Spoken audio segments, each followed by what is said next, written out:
जिंदा रहना जरूरी है क्या? नहीं है जिंदा रहने की आरज़ू, नहीं चाहिए कोई वादा या कोई रिश्ता, नहीं चाहिए कोई प्रेम कहानी, नहीं चाहिए खुशी, सुकून, दिल, जिस्म या रूह। मैं जख्म तुमसे छुपा ना सकूं तो क्या करूं, पर तुम्हारा मेरे दर्द को तराशना जरूरी है क्या? रूम में बैठ के जब रोते हैं ना तो दरवाजा बंद करते हैं, आवाज भी नहीं निकाल पाते हैं कि बाहर घर वाले कोई सुन ना ले कि रो रहा है। सुन लेंगे तो फिर भड़बड़ाने लगेंगे, अरे क्यों रो रहे हो बेटा, क्या हुआ? कमरे में बैठ के रो रहे हैं, मुंह पे से हाथ रख लेते हैं कि आवाज ना निकल जाए यार, ठीक है। गुस्सा आ रही है, अपनी वही नोट्स फाड़ दे रहे हैं बीच बीच में, सामान पटकने का मन कर जा रहा है कई बार, रोते रोते सो जा रहे हैं। फिर सुबह उठो फिर वही मनहूस दुनिया दिखती है, फिर सब कुछ वैसे ही लगता है। इतनी जल्दी नहीं सही होता, मुद्दत लग जाती है ऐसे जख्म भरने में, लगनी भी चाहिए। जिंदगी का सबसे प्यारा टाइम है 1 साल से 15 साल। वो टाइम में हर आदमी चाहता है कि मैं बड़ा हो जाऊं, और बड़ा होके वो चाहता है कि मैं बच्चा हो जाऊं। सब चाहते थे जल्दी बड़े हो जाए, यूनिवर्सिटी जाएं, ये करें, डिसीजन लें, अकेले मूवी देखने जाएं। ऐसी फंस गई जिंदगी। अगर दुनिया में सबसे तकलीफ दे कोई चीज देखनी है ना तो किसी आदमी को रोता हुआ देख लो। वो चीख के नहीं रोता, वो घुट घुट के रोता है। और अगर वो चीख के रोएगा ना तो मैं लिख के देता हूँ, 1000 आदमी सामने आए तो 1000 आदमी भी रो देंगे। वो पिघलता है आदमी जब रोता है। अब मुझे डर लगने लगा यार कि मेरे माँ बाप का एज बढ़ता जा रहा है, मैं वहीं क्यों वहीं हूँ। कुछ समझ नहीं आ रहा है कि क्या चल रहा है मेरे साथ, क्या हो रहा है।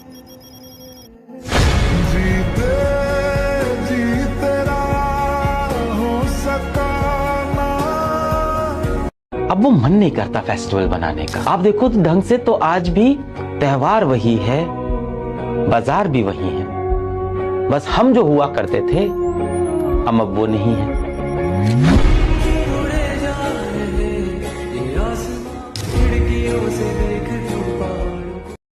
जवानी में अक्सर लड़के उदास रहते हैं, मसला इश्क का नहीं घर की जिम्मेदारियों का है।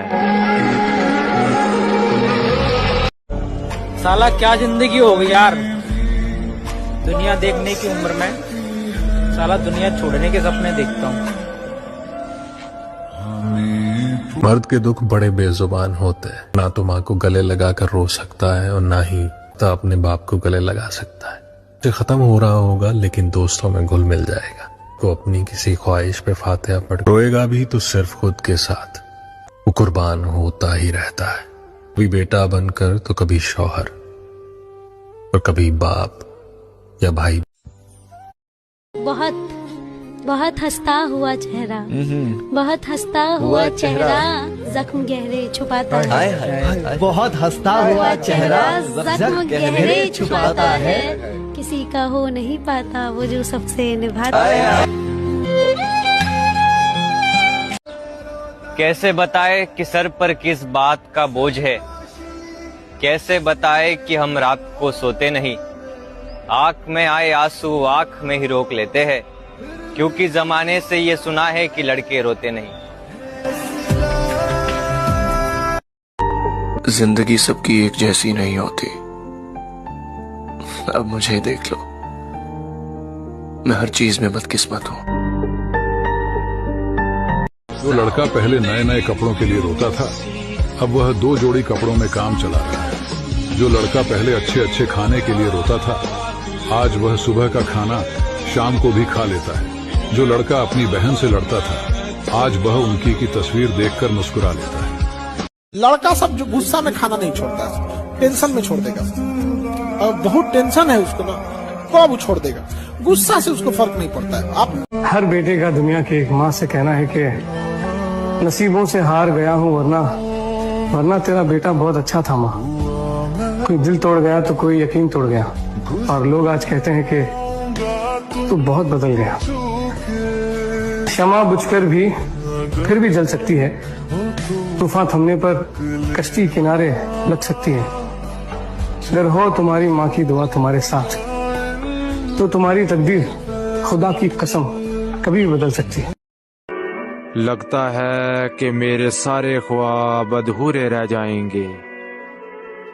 मुझे शक है कि मेरी मौत जवानी में होगी।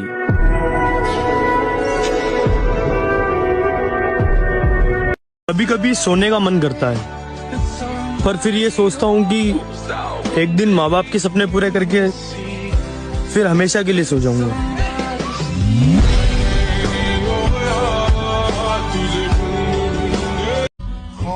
आज मैंने अकेले बैठकर सोचा, यार सच में अकेला रह गया हूँ।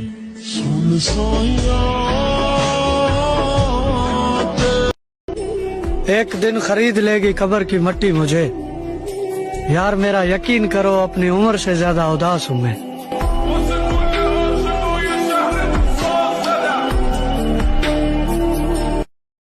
कि मेरे साथ कुछ ऐसा होने वाला है, घर का एक मोती खोने वाला है। आओ यार सीने से लगा लो, अब ये चेहरा हमेशा के लिए सोने वाला है। इस बेटे की जिंदगी में भी अजीब से पड़ाव आते हैं। पहले बचपन में ये सबका लाडला है, फिर धीरे धीरे इससे सब दूर हो जाते हैं। 16 से 21 की उम्र तानों में कट जाती है। 21 से 26 तक जिंदगी उसे डराती है। और फिर होती है शादी, और फिर इसे किसी केक सा काटा जाता है। एक अकेले लड़के को बेटे और पति के हक में बांटा जाता है। और फिर आवारा सा ये लड़का बस दफ्तर से घर का रास्ता जानता है। और छोटा सा ये बच्चा अब खुद को घर का बड़ा मानता है। और इसकी जिंदगी में अब चकाचौंध सारी खत्म हुई, अंधेरा जरा गुप है। और इसकी जिंदगी में चकाचौंध सारी खत्म हुई, अंधेरा जरा गुप है। और बहुत चिल्लाने वाला लड़का इन दिनों बिल्कुल चुप है। समझता हूँ बताया, एक लड़का सबसे ज्यादा परेशान कहाँ होता है, वो टूटता कहाँ पे है। अब तुम कुछ लोग सोचोगे कि जब उसकी बंदी उसे छोड़ के चली जाती है वो अकेला पड़ जाता है। तो मेरे भाई, अगर एक अच्छा बंदा होगा ना, लड़का होगा जो मर्द होगा, उसकी जिंदगी में बंदी एक छोटा सा पार्ट होगी।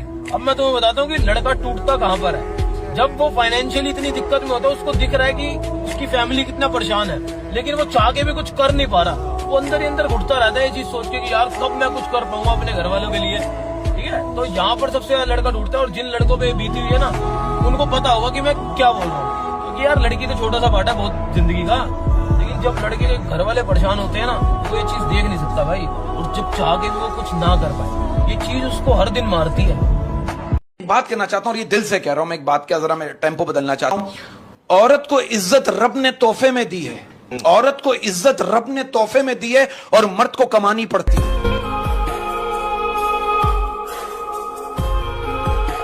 घर में रहकर भी मैं बेघर हूँ, घर में रहकर भी मैं बेघर हूँ। दिन हो या हो रात हमेशा एक सफर में हूँ। दिन हो या हो रात हमेशा एक सफर में हूँ। सफर की जिसका अंत नहीं है, अंत की जिसका पंथ नहीं है। कोई शौक से नहीं रोता, आंसू तभी आते हैं जब दर्द बर्दाश्त नहीं होता। रुक गया आसमां, मिल गए तो। कितना मासूम होता है ना एक लड़का, ये जानते हुए भी कि 200 रुपए में जिस्म मिल जाएगा, फिर भी एक लड़की के लिए वो सालों रोता है, दिन रात रोता है। और क्या सबूत चाहिए आपको उसके प्यार का? कुछ हर्ज है कि अब मैं दर्द किसी को नहीं बताता, इसे मैं सीने में ही दबा लेता हूँ। जब दिल में आग सी लगने लगती है, तब जाके सिगरेट जला लेता हूँ। कई बार हमें बहुत जोर से रोना आता है, मगर हम रोते नहीं हैं। ना रोने में ना एक अजीब सा दर्द होता है। कई बार एक आंसू पहले आंख तक आता है, आंख से फिर वो आंख के किनारे तक आता है। आंख के किनारे से वो आंसू बस गिरने ही वाला होता है कि हम जैसे तैसे होठों को दांतों तले काट कर या पंजे और मुट्ठी भींच कर या एक लंबी सांस लेकर उस आंसू को रोक लेते हैं। हम उस आंसू को गिरने नहीं देते, हम उसे अपने अंदर रखते हैं। उस एक आंसू को अपने अंदर रखने में ना बहुत हिम्मत लगती है। उम्मीद मुझे बिल्कुल उसी एक आंसू के जैसी लगती है।